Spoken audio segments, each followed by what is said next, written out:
Greetings, saints. Greetings to you all, wherever you are, in the wonderful name of Jesus Christ, our Lord. I want to take this time to greet and to welcome you once again this morning to this wonderful program we are calling the Morning Motivation. If you are joining us for the first time, it's Pastor Mkachwa here from Logos Diplomats, and that is the name of our ministry. And we thank God so much for this wonderful day that He has given to us. David said, "This is the day that the Lord has made. We will rejoice and be glad on it." And of course, it is a day where the Lord expects for us to be glad and of course to be happy in His presence. To keep on keeping on, to press on, to keep on moving forward. And He wants us to remain in the faith. And to remain strong in the faith, of course, He wants us to be strengthened and to be strong in the faith. So wherever you are watching us from, be greeted and be welcome.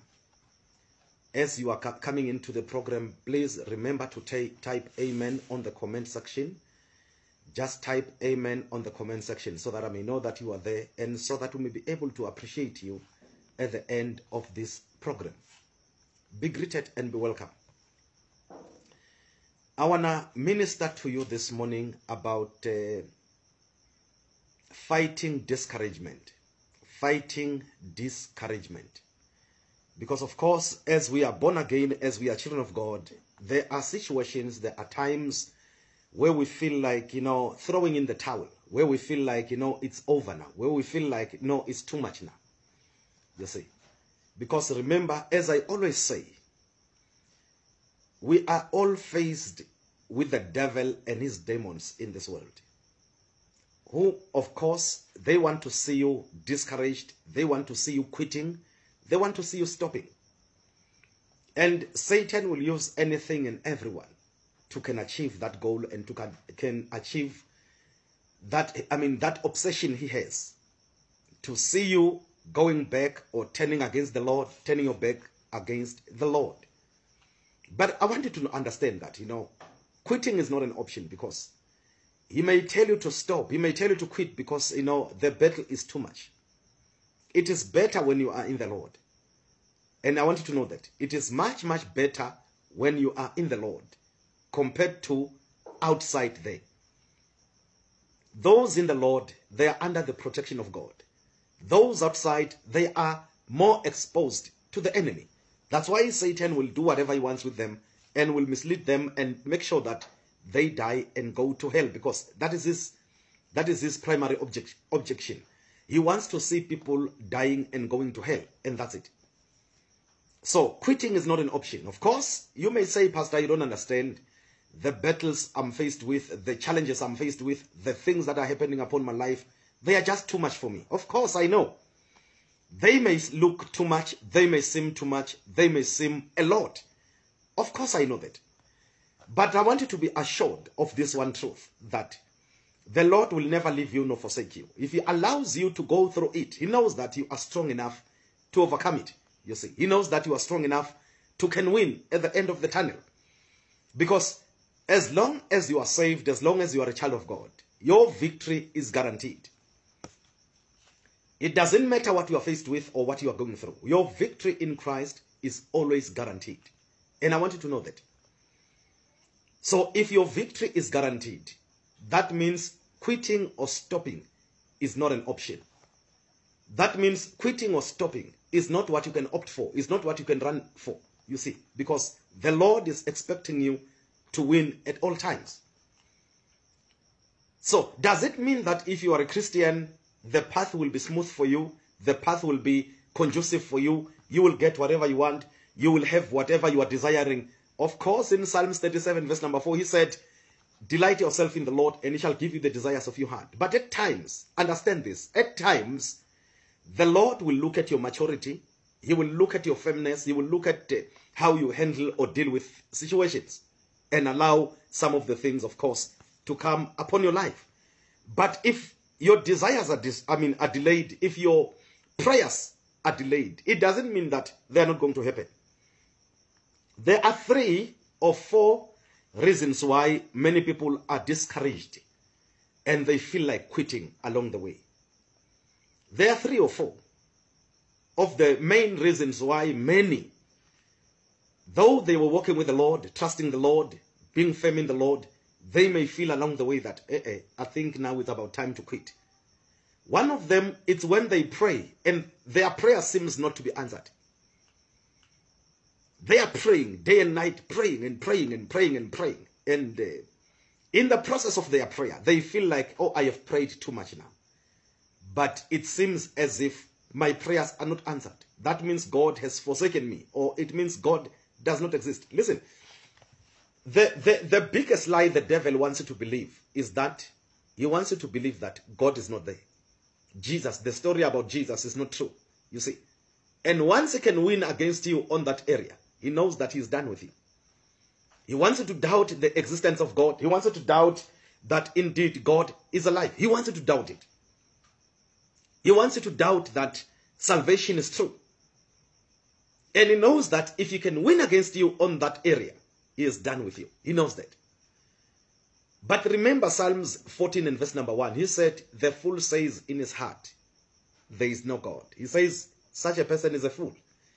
He says in his heart, there is no God. If the fool says there is no God, that means thinking or believing that God doesn't exist is just foolish. You see.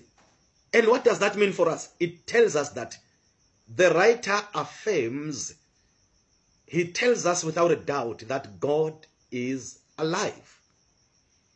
And Satan wants you not to believe it, because he knows once you don't believe it, you will start turning your back against him, against God, and start following him, Satan, you see. But I want you to be assured, Jesus is very much alive. Of course, your prayers may seem not to be answered, but I want you to know this. There is no prayer a born-again child of God prays that is not answered by the Lord. It's just that at times the answer we are expecting may not be the one that comes. But the fact that you have prayed or you are praying, I want you to know this. Your prayers are always answered. Your prayers are always. There is no way you can pray a prayer and the Lord doesn't answer it. No way, it doesn't happen. When you pray, that prayer is answered. So, one of the discouragements many are having now is that they claim that I have been praying and praying and praying, but it seemed as if the Lord doesn't care. My prayers were not answered. But be assured, there is no prayer you will ever pray in your life and the Lord will never answer it. All of your prayers are answered. It's just that, look at the answer. It may not be what you are expecting, because the Lord will always give you what is best for you. Secondly, some people are discouraged because they had so much dreams, so many dreams, so many visions. And they seem as if those dreams and visions are not coming to pass. Oh, someone will say, I believed God for 1, 2, 3, 4. None of them has come to pass.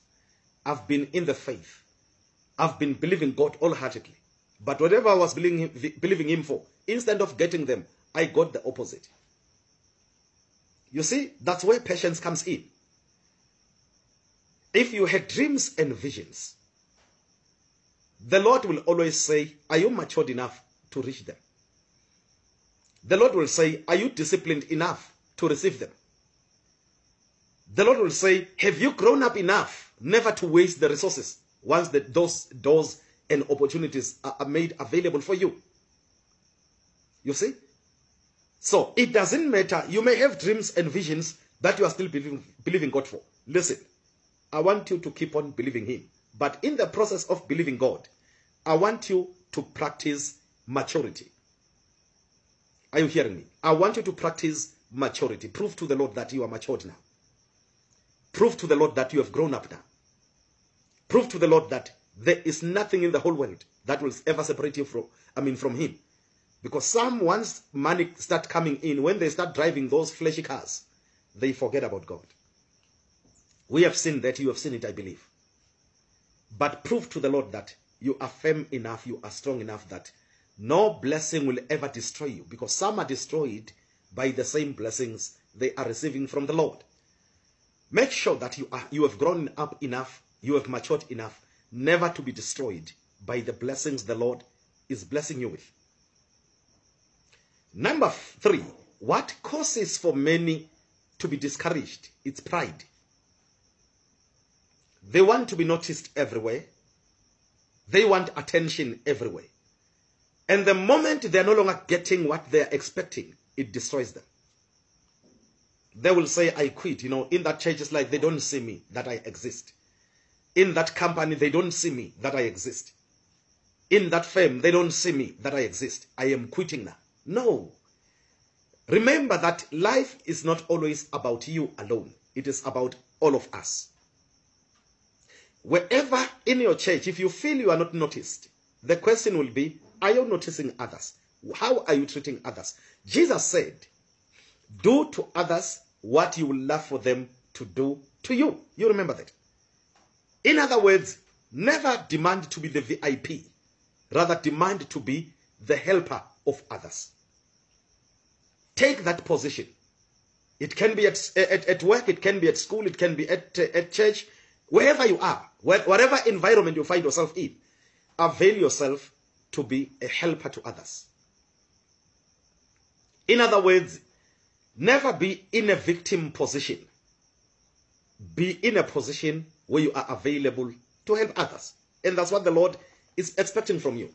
Now, because of our time, let me just read this scripture for you as I am about to go into prayer, in praying for you also. In the book of Philippians. Yes, let us read in the book of Philippians chapter number 4 and verse number 1. Let me quickly read it for you because our time is very short this morning. Therefore, my brethren, dearly beloved and longed for, my joy and crown, so stand fast in the Lord, my dearly beloved. Paul says to the church in Philippi, stand fast. In other words, stand immovable. Stand firm. That's what he was saying to them. Stand firm. I am saying to you this morning, stand firm. It doesn't matter what the devil is showing you or all the whisperings that he is whispering to you. Never listen to him. The Lord loves you so much. He wants to see you making it to the kingdom of heaven one day. He wants you to be firm. He wants you to be strong. He wants you to continue overcoming the enemy. The Bible said we are more than conquerors. So remain in your position. Never allow the devil to discourage you, to tell you otherwise. Because whatever he is saying to you, it is not true. So remain firm, stand firm, continue firm in the Lord, and trust him all the way through. Then whatever you are desiring in your heart, you shall see it coming to pass. Remember, you are victorious. So discouragement is not an option. Hallelujah. Stand firm in the faith. God bless you. Let me quickly say a word of prayer for you. Father, in Jesus' name, I thank you so much for everyone watching us this morning. I speak your blessing upon them. I pray that they are blessed. I pray that the grace of God is at work mightily upon them in Jesus' name. As they are starting their day, I pray that they are going to start it in a higher spirit. They are never going to be discouraged by the devil, by demons, and by people. Rather, they are going to be encouraged by your word in Jesus' name. Thank you, Father. Thank you so much for them. In the mighty name of Jesus Christ, we have prayed. Amen. Thank you so much, saints. Thank you for joining us. Thank you for being a part of this ministration this morning. May the Lord richly bless you wherever you are, at work, at school, at home, and wherever you are. May you experience a divine grace from the Lord Jesus. God richly, richly bless you. Enjoy your day and be blessed. Amen.